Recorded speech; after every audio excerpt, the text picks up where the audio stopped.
Hello guys! Ako si Pots. 8 years na sa Canada. Unang patak na snow ngayon 2023.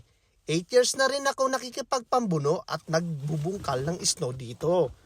Nakaka-excite kasi ang kapal agad na ibinuhos ng snow.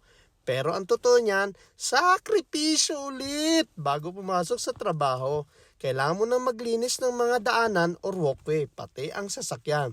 Dahil kapag pinabayaan namin ito, pwede ito maka-aksidente ng mga tao, lalong-lalo na sa aking mga kids.